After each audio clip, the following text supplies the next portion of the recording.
Hola a todos. A ver, ¿qué pasa cuando alguien está en el extranjero y de repente su propio país parece darle la espalda? Hoy vamos a meternos de lleno en la protección diplomática. Es, digamos, el último recurso que tienen tanto los ciudadanos como las empresas cuando las cosas se tuercen muy, pero que muy lejos de casa. Y ojo, porque este mecanismo legal puede ser la diferencia literalmente entre conseguir justicia o, bueno, quedarse totalmente abandonado. Poneos en situación por un momento. Estáis en otro país, se comete una injusticia tremenda contra una persona o su empresa y la sensación es que nadie, absolutamente nadie, escucha. Entonces la pregunta es, ¿quién da la cara en ese momento? Y que conste que esto no es una pregunta teórica, para nada. Tiene unas consecuencias súper reales, como vamos a ver ahora mismo. Y precisamente esa pregunta nos lleva de cabeza a un caso que, bueno, conmocionó a toda España. El del cámara José Cuso. Tras su muerte en Irak, su familia se embarcó en una lucha. Pero no solo para buscar justicia contra los responsables directos, no. También se enfrentaron a su propio gobierno, porque, según ellos, no había hecho lo suficiente para proteger a uno de sus ciudadanos. Una batalla durísima. Pues el resultado de toda esa lucha fue esta cantidad que vemos, 182.290 euros. Pero ojo, es súper importante entender por qué. Los tribunales españoles no condenaron al Estado por el ataque, sino por lo que se conoce como pérdida de oportunidad. ¿Y qué significa esto? Pues básicamente que consideraron que el Estado no había hecho todas las gestiones diplomáticas que podría haber hecho para proteger a su ciudadano. Y esto, claro, sentó un precedente clave. El Estado tiene una responsabilidad. Pero bueno, que este mecanismo no solo protege a personas, para nada. Ahora vamos a saltar a la escala corporativa, a las grandes empresas. Porque España, en los últimos años, se ha visto metida en unas batallas legales multimillonarias con inversores extranjeros, sobre todo, y esto es importante, en el sector de las energías renovables. Y aquí, bueno, aquí las cifras se disparan por completo. Mirad, para que nos hagamos una idea de la escala de la que estamos hablando, aquí tenemos un ejemplo muy claro. 290,6 millones de euros. Esto es lo que un tribunal de arbitraje de Estados Unidos ordenó a España que le pagara a un solo inversor, la empresa Nextera. Y esto es solo uno de los muchísimos laudos millonarios a los que se enfrenta el país. La diferencia en las cifras con el caso de Cuso es, vamos, abismal. Pero, y aquí viene lo interesante, el principio que hay detrás es sorprendentemente parecido. Entonces, ¿qué demonios conecta la muerte de un periodista en una zona de guerra con una disputa financiera de cientos de millones de euros? Pues aunque parezca mentira, los dos casos giran en torno a un mismo y muy poderoso concepto del derecho internacional. Y aquí está la clave de todo, la protección diplomática. ¿Qué es? Pues en esencia significa que el Estado, digamos que adopta el problema de su nacional, ya sea una persona o una empresa. Ya no es un individuo contra otro país, no, ahora es un Estado contra otro Estado. El conflicto, de repente, sube de nivel y se convierte en un asunto internacional. Pero a ver, que no es tan fácil. Un Estado no puede intervenir así como así cuando le dé la gana. El derecho internacional es muy claro y pone dos condiciones, dos requisitos obligatorios sobre la mesa. Y solo si se cumplen, un país puede siquiera empezar a pensar en ejercer la protección diplomática. Vamos a verlos. El primero es el vínculo de nacionalidad. Tiene que haber una conexión real y efectiva entre la persona o la empresa y el Estado que la va a proteger. Y el segundo, y esto es fundamental, es que hay que haber agotado todos los recursos locales.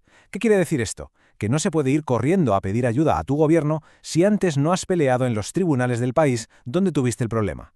La vía diplomática es, como su nombre indica, el último recurso. Vale, hasta aquí parece bastante sencillo, ¿verdad? Cumples los dos requisitos y tu país actúa. Pues no. La realidad, como casi siempre, es bastante más compleja. Porque justo aquí es donde el derecho choca de frente con la estrategia, con la política y, por supuesto, con los grandes intereses económicos. La gran pregunta es, ¿está un Estado obligado a actuar si se cumplen las condiciones? Y la respuesta corta y directa es no.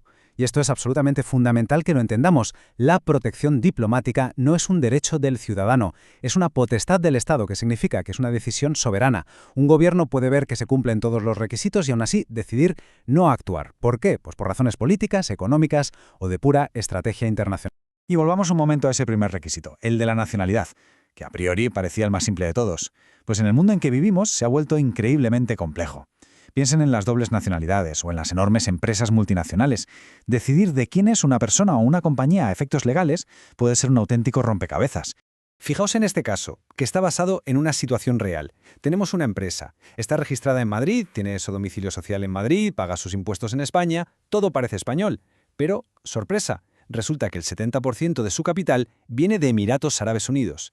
Entonces, si esta empresa tiene un problema gordo en, pongamos, Colombia, ¿quién la protege? España, porque aquí está la sede, o Emiratos, porque de allí viene la mayor parte del dinero.